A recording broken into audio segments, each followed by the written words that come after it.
آگے دیکھیے قرآن کہہ رہے ہیں کہ صاحب فتوح کا مقالہ،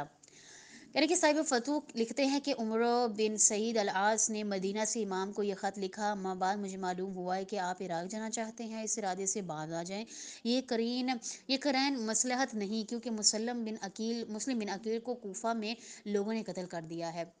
مجھے ڈر ہے کہ آپ سے بھی ایسا سلوک نہ کیا جائے، اس لیے صرف خط نہیں لکھا بلکہ اپنے بھائی یحییٰ کو ساتھ بھیجا ہے، اس کے ساتھ آ جائیں، مدینہ آ جائیں، تاکہ آپ اور اہل بیت امان میں رہیں اور ہم آپ سے نیکی اور احسان کر سکیں۔ امام حسین علیہ السلام نے اس کے جواب میں لکھا، اما بعد جو شخص لوگوں کو عبادت خدا اور سنت محمد مصطفیٰ کی طرف دعوت دیتا ہے، اس سے کوئی اختلاف نہیں، آپ کی مہربانی کے امان و احسان کا وعدہ کیا ہے، لیکن یہ جان لو کہ بہترین امان و احسان خدا کی امان و احسان ہے، جو شخص خوف خدا نہ رکھتا ہو تو وہ دنیا اور آخرت میں امان نہ پائے گا، میں تجھ سے یہ توقع رکھتا ہوں کہ ایسا کام کرو جو رضائے خداوندی کا باعث ہو، خدا تجھے جزائے خیر دے۔ اسی اثنا میں یزید کی طرف سے اہل مدینہ کو ایک منظوم خط آیا جس پر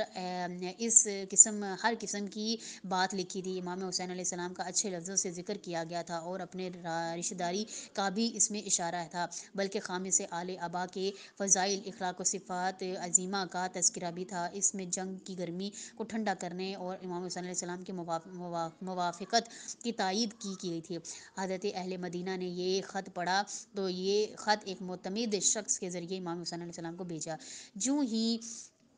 وہ خط امام حسین علیہ السلام کے سامنے آیا تو یزید کے اشارے کے جواب میں قرآن کی آیت مبارکہ لکھ کے بھیجی، بسم اللہ الرحمن الرحیم، فَإِن كَذَّبُوكَ فَقُل لِّي عَمَلِي وَلَكُمْ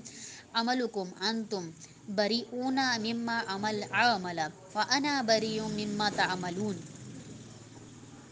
اگر وہ تجھے جھٹلائیں تو ان کو کہہ دو کہ میرے عمل میرے لیے اور تمہارے اعمال تمہارے لیے، تم میرے سے بری ذمہ، میں تمہارے اعمال سے بیزار ہوں۔